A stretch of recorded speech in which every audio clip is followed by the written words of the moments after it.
여러분, 지금 이 소리 들리세요? 전 지금 비행기 안에 있어요. 자, 모두들 눈을 한번 감아봐요.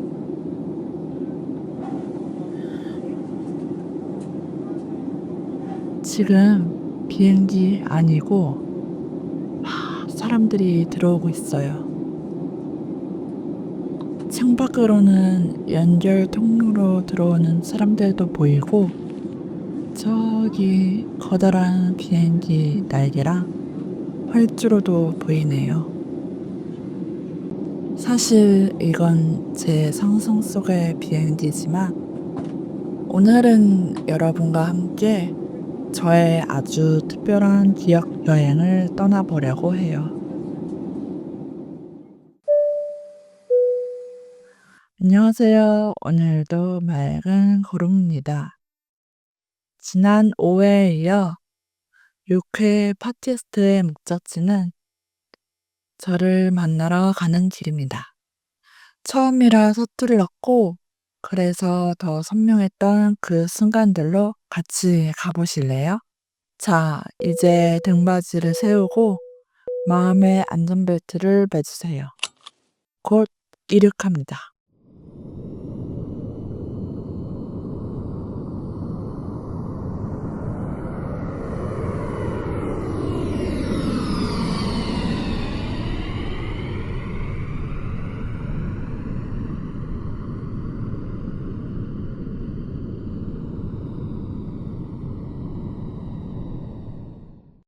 오늘 아주 중요한 얘기를 할 건데 그 중요한 얘기의 소재는 반전이지만 바로 덜컹거리는 기차 얘기입니다.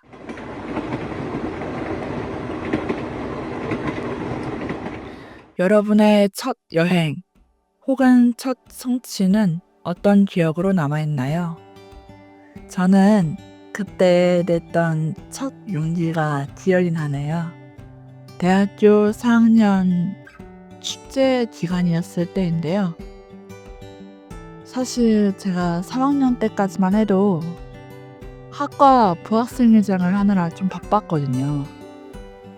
1학년 땐 동아리 수익사업을 하느라 바빴고 2, 3학년 때는 부학생회장 일하느라고 조금 바빴어요. 3년 내내 학교 축제만 즐겼다면 이제는 축제 때 아예 학교 밖으로 나가야겠다 싶더라고요. 근데 제가 알기로는 3학년 때까지만 해도 학생회 일을 하거나 동아리 수익 사업을 참여하는 것을 하면 출석 인정이 되는 룰이 있었는데 4학년이 되니까 교수님들이 수업을 꽤 많이 하시더라고요. 이전에는 교수님 재량으로 수업을 안 하는 교수님들도 꽤 있었거든요. 다행인지 뭔지 축제 3일 중에 제가 딱 하루 수업이 있었어요. 근데 그 수업을 그냥 결석하기로 했습니다. 엄청난 큰 용기라며 용기겠죠? 물론 이게 좋은 케이스는 아니에요. 근데 저라고 무조건 결석한 건 아니고요. 그 전에 출결 관리도 잘했고 공부도 열심히 했고 시험 공부도 나름 잘했기 때문에 하루 정도는 타격이 없겠다 싶어서 내린 결정이었죠. 그 하루가 바로 수요일이었는데 수요일이 교양 수업이었어요. 네, 그냥 결석했습니다. 그래서 월요일부터 목요일까지 여행을 떠났어요. 그동안은 친구랑 국내 여행이나 내일로는 다녀봤는데 혼자 여행하는 건 처음이었거든요. 낯선 곳에 혼자 간다는 게 두려움 90%, 설레임 10% 정도라서 긴장을 진짜 많이 했어요. 서울역에서 출발해갖고 부산, 남원, 전주 그리고 군산까지 출발을 할 때는 너무 두려웠는데 아무런 사고 없이 다녀오고 나니까 나 혼자서도 꽤 잘 다니네? 이런 생각이 들더라고요. 여태까지 제 여행들은 모두 친구들이랑 같이 갔었어요. 근데 저를 생각하기보다는 전 친구를 먼저 생각하는 편이에요. 친구가 가자고 하면 가고, 저는 더 있고 싶은데도 그냥 친구가 가자고 할 때까지 기다려주는, 어떻게 보면 좀 약간 나쁘게 말하면 바보 같은 면도 있겠죠. 제가 생각해도 왜 저럴까 싶긴 한데 아마 저는 지금도 그럴 것 같아요. 이때 부산은 이미 3번째 방문이었는데 늘 아쉬움이 있었던 것 같아요. 앞서 말했듯이 친구랑 같이 있으니까 더 있고 싶다는 말을 잘 못했거든요. 그래서 이번 여행의 컨셉은 계획은 하되 내가 하고 싶은 건 다 해보자 였습니다. 광안리에 가면 바다가 보이는 예쁜 숙소들이 참 많잖아요. 근데 저는 광안리에 있는 별침대 카페가 있는데 2층에서 보던 광안대교가 그렇게 멋있더라고요. 저녁에 해가 지고 광안대교에 불이 켜지는데 그렇게 멍하니 오래 바라본 건 처음이었던 것 같아요. 왠지 귀로는 바닷물이 쏙 하고 밀려오는 소리가 들리는데 정말 힐링 그 자체였어요. 그때부터였던 것 같아요. 부산을 진짜 좋아하게 된 일. 문득 낮의 모습은 어떨까 궁금해지더라고요. 그래서 다음날 아침 11시쯤 점심을 먹으러 나왔는데 햇빛에 비친 바다의 윤슬이 반짝거리는데 너무 이쁜 거예요. 저 멀리 수평선 끝에서부터 왼쪽 그리고 오른쪽까지 천천히 훑어보는데 그 광경을 뭐라고 표현을 해야 될까요? 마치 바다가 두 팔을 벌려서 저를 안아주는 것 같은 느낌? 정말 멋있다는 생각뿐이었어요. 그 이후로 저는 부산에 가면 꼭 그 카페에 들리는 것 같아요. 그 카페가 누울 수도 있고 앉아있을 수도 있고, 근데 사람이 엄청 많기는 해요. 광안대교를 가장 예쁘게 볼 수 있는 카페 중 하나거든요, 제가 볼 때는. 그래서 밤에 광안대교를 보고 나와서 또 한 번 보고, 점심 먹으러 나올 때 광안대교를 바다 앞에서 한 번 보고, 여러분도 부산에 가신다면 밤에도 한 번 보고 낮에도 한 번 보고 광안대교를 꼭 한 번 보시길 추천할게요. 그리고 별침대 카페 꼭 한 번 가보시길 추천할게요. 진짜 너무 멋있거든요. 제가 원래 MBTI가 E지만 사실 살짝 낯가림이 있어요. 근데 이 낯가림이 사람뿐만 아니라 장소나 TV 프로그램까지 다 가리더라고요. 혼자서는 뭘 잘 못했어요. 이게 초등학교? 중학교 때부터였던 것 같아요. 여행을 갔으면 이제 혼자 밥을 먹어야 되잖아요. 이게 저의 제일 큰 골칫덩어리였어요. 그의 첫 시작이 부산이었습니다. 매번 친구들이랑 함께 가면 사장님이 몇 분이냐고 물어보시면 당연하게 2명이요 이렇게 얘기했었는데, 이제 혼자니까 혼자 가도 받아줄까? 들어가도 되나? 민폐는 아닐까? 뭐 이런 온갖 걱정을 하면서 이번엔 뭐 먹지? 이러면서. 부산하면 낙곱새거든요. 낙곱새를 먹어보고 싶은데 이러면서 검색창에 낙곱새 혼밥을 한번 쳐봤습니다. 근데 세상에, 저 말고도 혼자 부산 여행하는 분들이 정말 많더라고요. 그래서 그 블로그에 있는 그 가지에 들어갔는데 마침 손님이 저밖에 없었어요. 사장님이 몇 분이세요? 라고 물어보시길래 제가 아주 기어들어가는 목소리로 그랬죠. 저 혼자인데 혹시 먹을 수 있나요? 그랬더니 사장님께서 한 번이요? 뭐 편한 건 안 드세요? 이렇게 말씀하시더라고요. 저도 모르게 세상에 하고 곧바로 감사합니다 이러고 했습니다. 감사합니다는 제 습관이에요. 네. 남원으로 이동해서 또 혼밥을 또 이어갑니다. 근데 남원은 혼밥을 하시는 분이 별로 없으시더라고요. 아마 혼자 여행하시는 분이 별로 없으신가 봐요. 그래도 도전을 했습니다. 거긴 술 드시는 어른분들이 많아서 좀 무서웠어요. 사장님이 또 몇 분이세요? 물어보시길래 혼자인데요. 그랬더니 저를 이제 위아래로 훑어보시더니 혼자요? 이제 한참 얘기하시더니 네. 그랬더니 들어가세요. 이렇게 해서 고소증 곳에 앉아갖고 이제 허겁지겁 먹고 나오기도 했죠. 저녁에는 이제 뭐 먹지? 근데 점심에 그렇게 막 겁을 먹어서 저녁에도 기가 죽은 상태인 거죠. 뭐를 먹어야 될지 어떻게 해야 될지 정해놓은 거 있는데 이걸 먹어도 될지 너무 고민이어서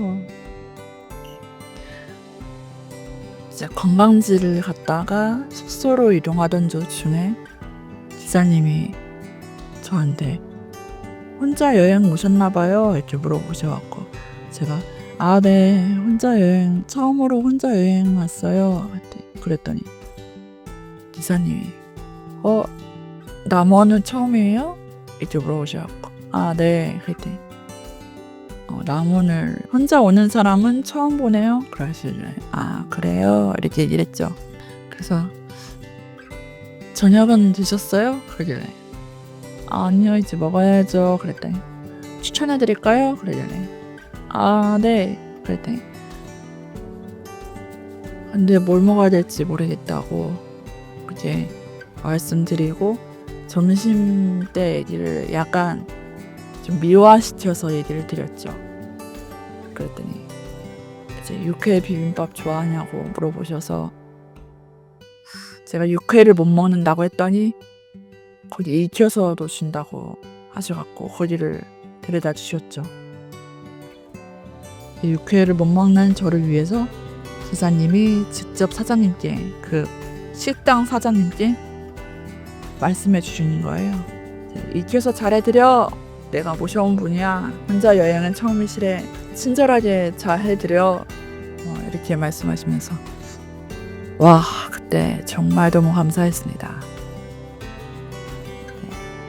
아직도 생각나요. 그 돌솥에 육회를 익혀서 주시는데 반찬 막 엄청 많고 되게 맛있었습니다.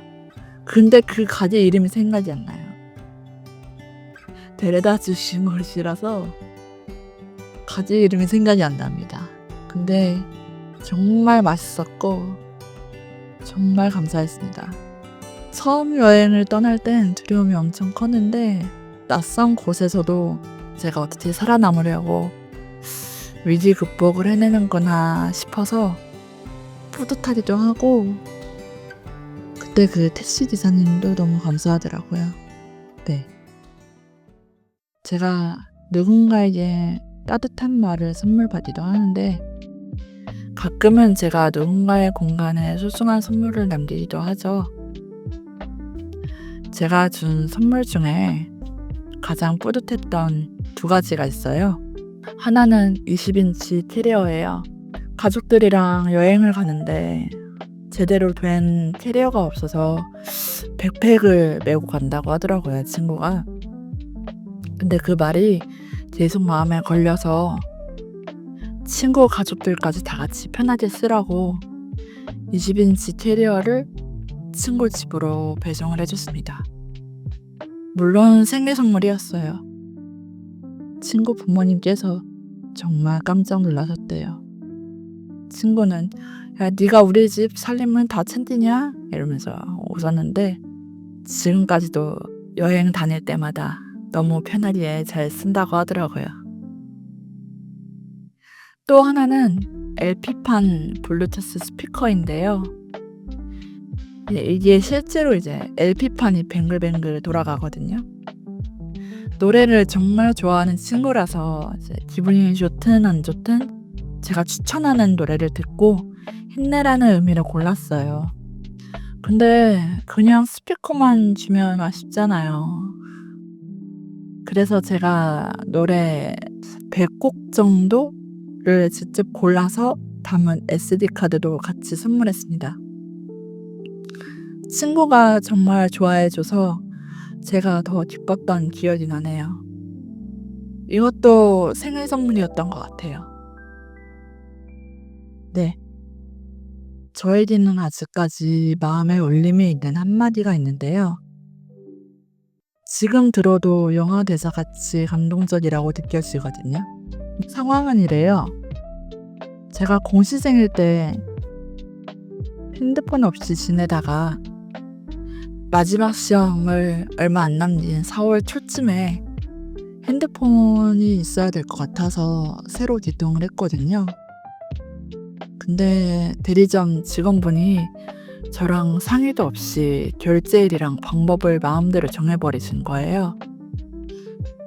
물론 제가 마지막을 확인을 못한 것도 있지만 저는 당연히 예전처럼 21일 날에 나간 줄 알았어요. 개통하고 며칠 뒤에 앱을 보다가 문득 내 결제일이 언제지? 하고 확인을 했는데 세상에 제 허락도 없이 15일로 돼 있는 거예요. 너무 당황스럽고 화가 났죠. 이게 말이 돼? 왜 나랑 상의를 안 해? 나랑 이런 거 있으면 말을 해야지 하는 마음으로 전화해서 따졌어요. 지원분은 변명만 하시더라고요. 그래서 너무 속상했어요. 근데 더 속상한 건 가족들 반응이었어요. 근데 제가 전화해서 화를 내고 있으니까 무슨 일이지 그러셨나 봐요, 가족분들이. 따지고 제가 상황 설명을 다 했는데도 그냥 "너 시험 앞두고 예민해서 그래. 야, 그냥 바꾸면 되지. 뭐하러 전화를 해서 뭐라 그러냐?" 뭐 이러면서 오히려 저를 이제 몰아가는 거예요. 더 화가 났죠. 그 외에 너무 화나면 감정이 오욱해서 눈물부터 나는 거 아시죠? 제가 딱 그렇거든요. 억울해서 눈물부터 엄청 펑펑 쏟아지고 있는데 가족들 앞에서 울면은 싸울 일이 될 것 같아서 눈물 참고 방문 닫고 펑펑 울면서 이제 친구한테 전화를 했죠.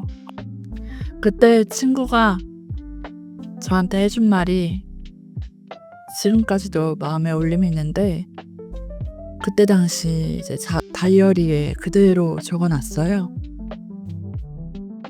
그대로 읽어드릴게요. 2021년 4월 5일. 너의 감정을 남에게 허락받지 마. 너의 기분은 너가 정하는 거야. 너가 화낼만 하니까 화가 나는 거지. 평소에 화 잘 안 내는 너가 화가 났으면 다 그럴 만한 이유가 있는 거야. 나는 너 편이야. 지금 네가 화가 난 게 맞아. 그때 제가 울면서 물어봤나 봐요. 내가 화는 났는데 화를 내도 되는 건지는 잘 모르겠다.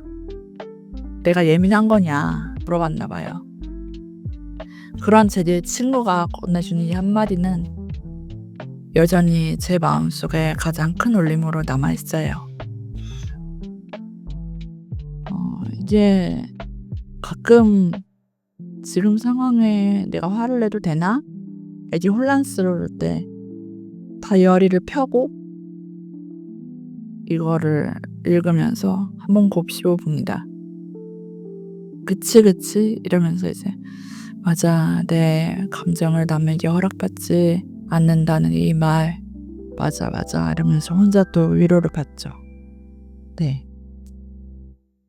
그렇게 마음의 위로를 받고 수많은 곳을 돌아다녔지만 결국 우리는 또 돌아올 곳이 필요하잖아요.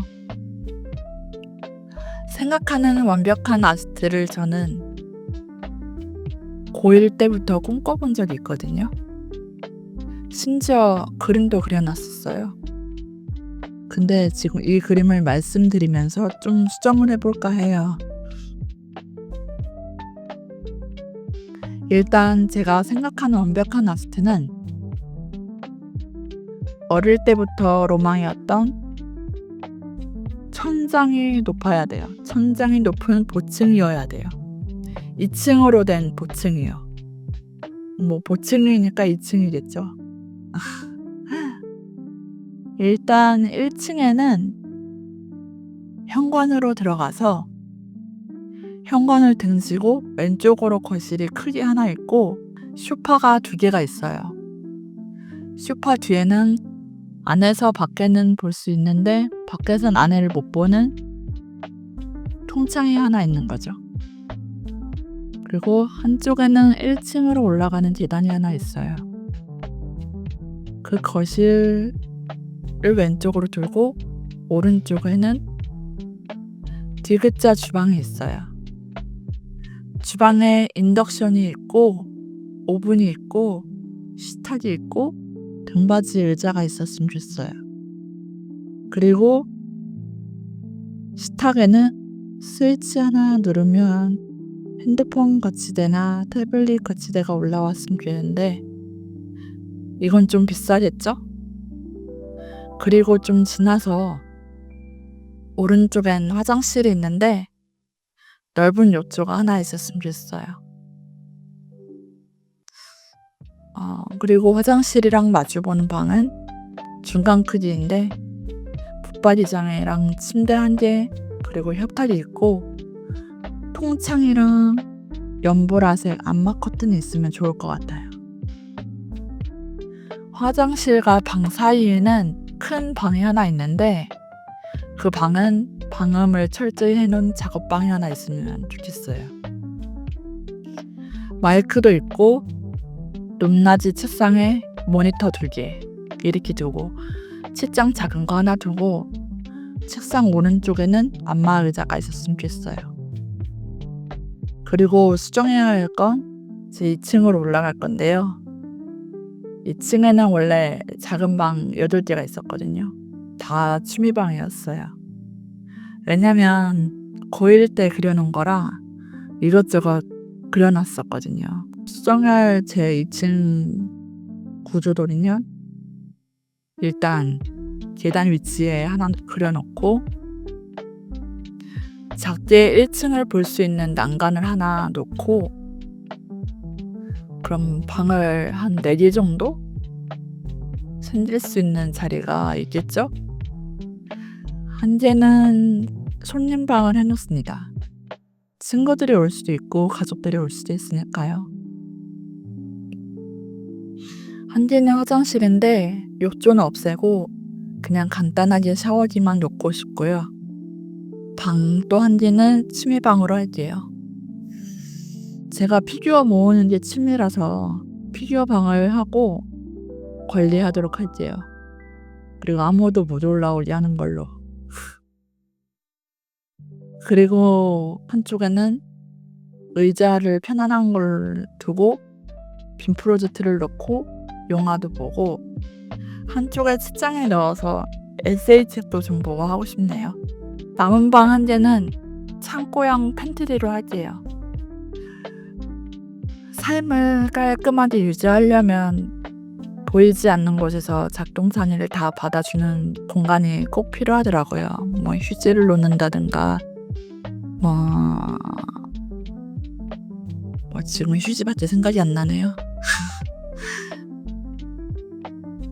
이러면서 아지트는 이제 깔끔하게 상태를 유지할 수 있겠죠? 근데 생각해보면 휴지를 넣으러 2층까지 계단으로 올라오는 게 웃기긴 하겠어요. 요즘 가정 내에서 미니 엘리베이터도 설치해준다 그러더라고요. 세상 참 좋아졌죠? 저도 엘리베이터를 설치를 하고 싶네요. 이제 저의 수정되었지만 볼층은 변하지 않는 꿈꾸는 아지트입니다. 여러분의 아지트는 어떤 모습인가요? 벌컹거리는 기차 소리에 실어보낸 저의 첫 여행 이야기부터 꿈꾸는 아지트 이야기까지 어떠셨나요? 비록 서툴고 느린 열차였지만 함께 해주셔서 덕분에 저는 따뜻했습니다. 여러분도 오늘 밤 가장 편안한 종착역에 도착하시길 바랍니다. 지금까지 고름이었습니다. 그러면 안녕.